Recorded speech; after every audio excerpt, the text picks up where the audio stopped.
Hi everyone, should be a short video today. The cases that we'll be talking about in our class discussion are illustrating different ways of approaching the expectation damages. Before we get there, I want to give a brief interlude into the policy discussion that your textbook contains. In particular, this notion of the efficient breach. So the efficient breach is a theory, right? It is not an actual legal doctrine that has really been adopted as such in any particular jurisdiction.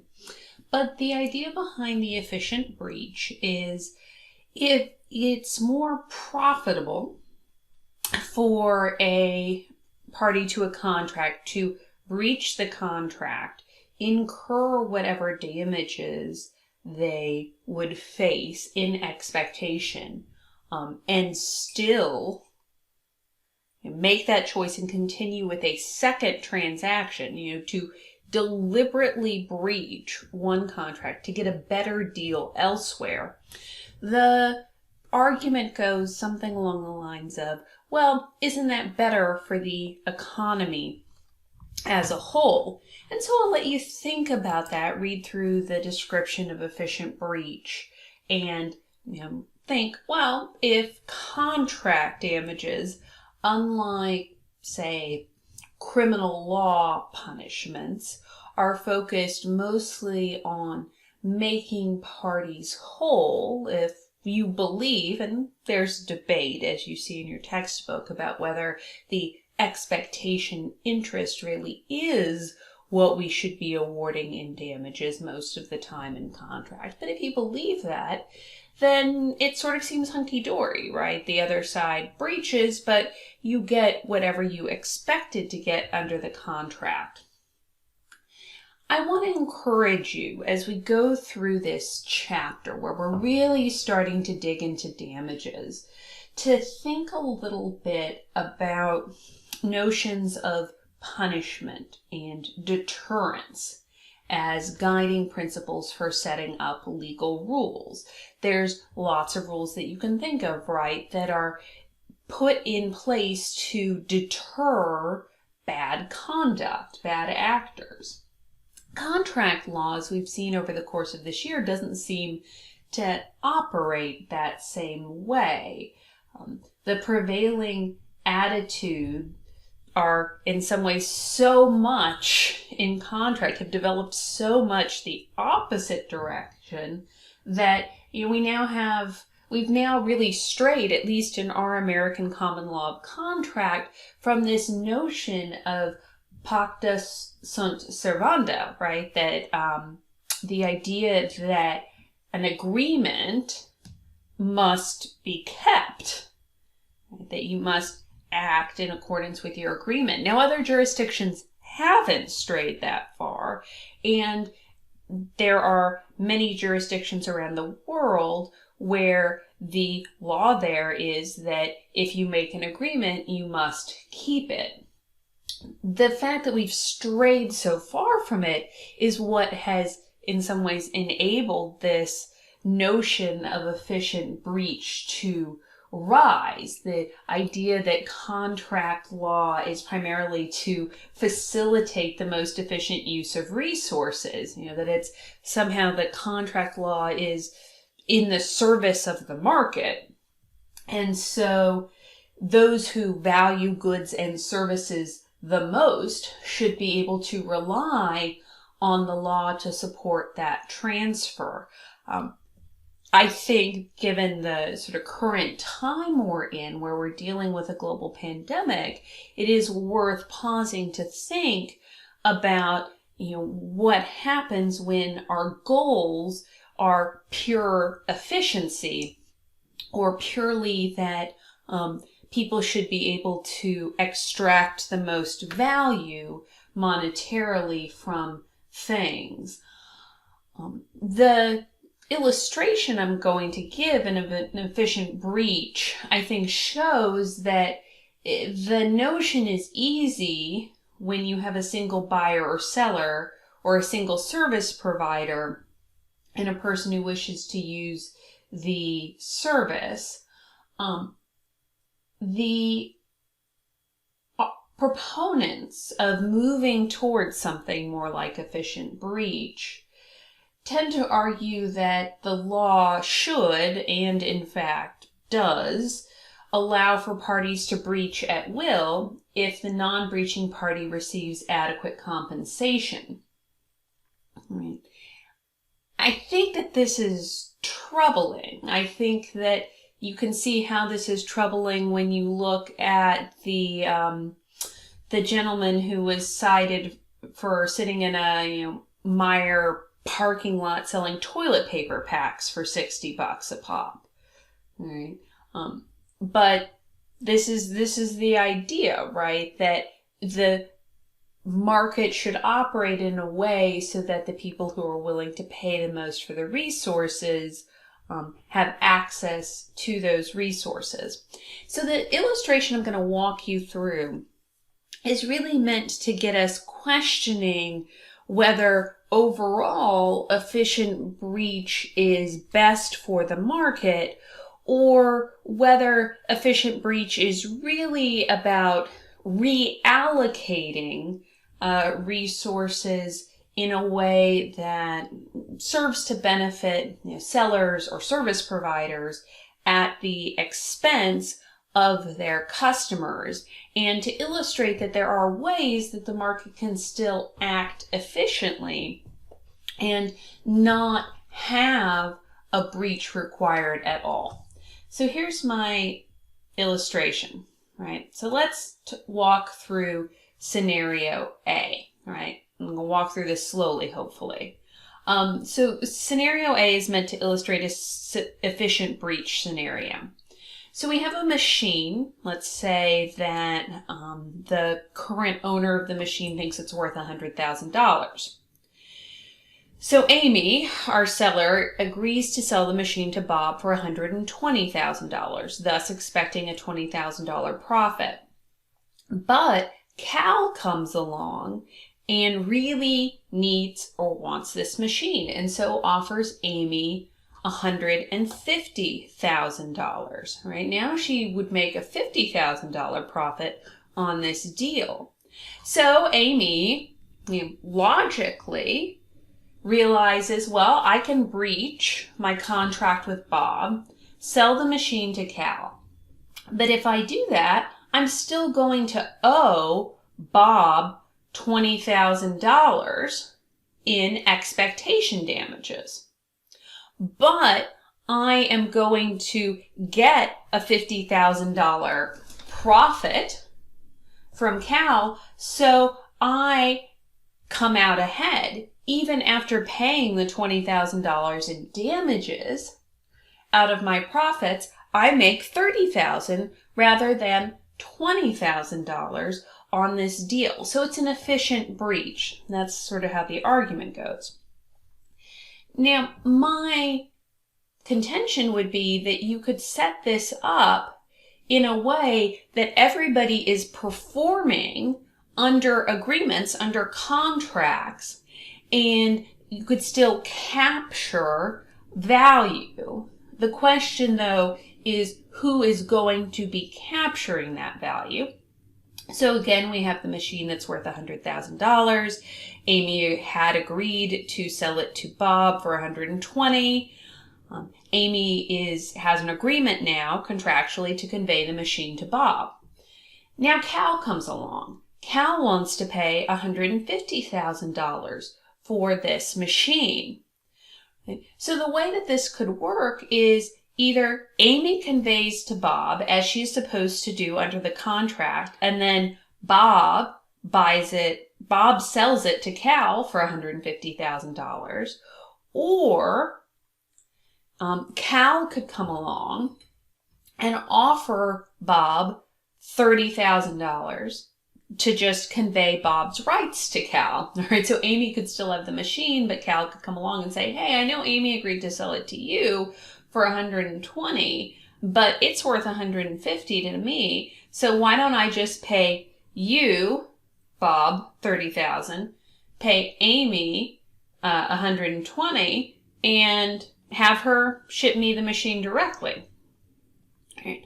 So in that scenario where everybody is performing, right, they are pacta sunt servanda, they're keeping their agreements, Amy gets the $20,000 in profits she originally anticipated, and Bob gets the $30,000. So to me, and your mileage may vary, feel like scenario B is more in keeping with this notion that contracts are about enforceable promises. Right? And I think that it is a slippery slope if we start saying, well, let's look just at pure efficiency and posit that well, maybe it just makes sense to allow people to breach because contracts damages are about economics. They're not about deterring bad behavior. I think realistically, we have to consider that it's a little bit of both, even though damages, generally speaking, as we'll discuss, don't tend to focus on non-economic damages awards, although those do exist. I think we need to be very careful to think more holistically about how we distribute resources. And I think times like these, when we're dealing with a global pandemic, really do illustrate nicely why a purely sort of self-serving, efficient model could lead to harms on a more societal level that I don't think that an efficient breach theory fully captures. This is a review from last week, just the basic expectation damages calculations, and we'll be talking in our class discussion about the cases that you were reading that illustrate some of these damages. The idea is to capture the value that the parties expected to receive from the contract. And so what typically happens when a party commits, particularly a material breach of the contract, is that much of the value that the non-breaching party expected evaporates. And so typically a party breaches because they think perhaps that it's more valuable for them to dedicate their time or their goods elsewhere. Right? And the efficient breach theory that we were talking about is sort of one extreme example of that. But it's really common, let's use a sale of goods example, for a seller to agree to sell something for a certain price and then realize, oh, I underbid on that, or I undersold this. I could get a lot more for it elsewhere. And that sort of a scenario really incentivizes the seller to think about breaching, right? Or the service provider to think about breaching.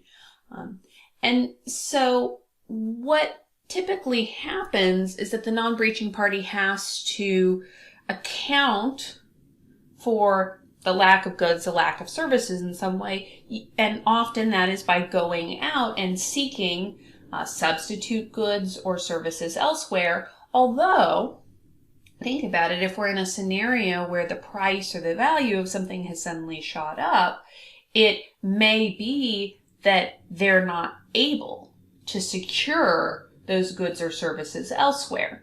And so the formula kind of has to take both of those things into account, right? Looking at either if it was possible to find, something like this good or service, this is what the market value would be. Or if you actually go and find that good or service and it cost more, the substitute value.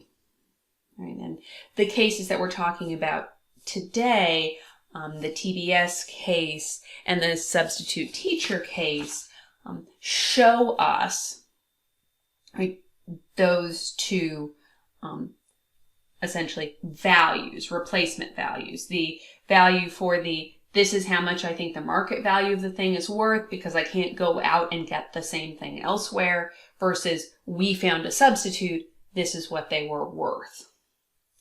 Right? Minus, and then, typically the contract price, which would be less.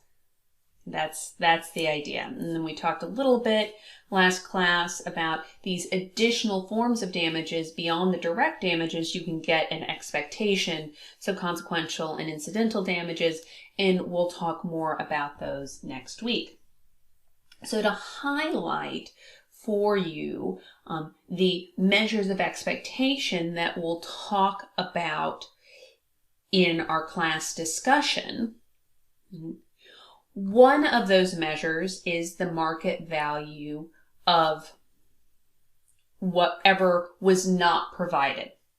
Right, so the difference between the price of that thing on the open market and the contract price. And that's our TBS versus McDavid case. And the question there is, what is the market value of a sports franchise?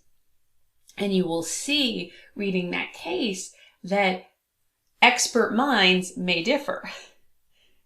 The buyer who feels cheated out of the deal is going to present experts who say, this was really valuable and you've cheated me out of a lot of money.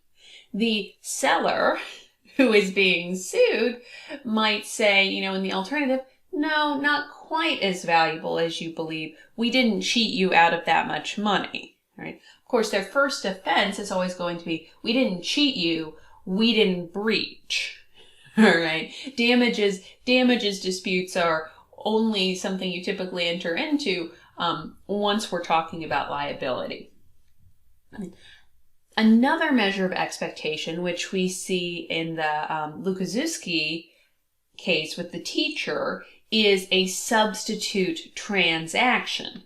Right? So when you aren't able to get the thing that you wanted and you have to pay more for it elsewhere, but you actually find a substitute, right, that's more costly, you take the more costly substitute and subtract out the contract price. So that's what that's illustrating. And then the final measure of expectation, which was actually in the case that we saw last week, is lost profits. Right? And that's the difference between, typically you're talking about a seller, the seller's price to produce an item, and the contract price. The idea here being that, this value, the contract price is typically going to be higher than the seller's cost to produce. So, briefly revisiting Hubbell, just to refresh your minds.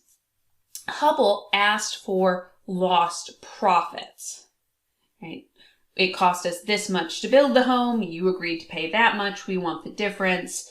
The court in that case pointed out that's not typically how we do the calculation. It's usually just a pure expectation where you find what they agreed to pay in contract, the fair market value of the house, which in that case was lower, and that's the difference that you would get as a seller. Your book discusses a concept that I just want to briefly highlight here, and I'll go over this a little bit more when we do our class discussion, and that's the lost volume seller. And the lost volume seller scenario is the scenario in which a seller is most likely to get this lost profits margin. And in those scenarios, the non-breaching party doesn't need to use a substitute transaction or the fair market value of the good if it were, sold on the open market, because the idea here is that if you're a volume seller, you have people lined up to buy your product. And so if the breaching party hadn't breached, you would have just sold the good to them, sold the good to the next person in line, ad infinitum.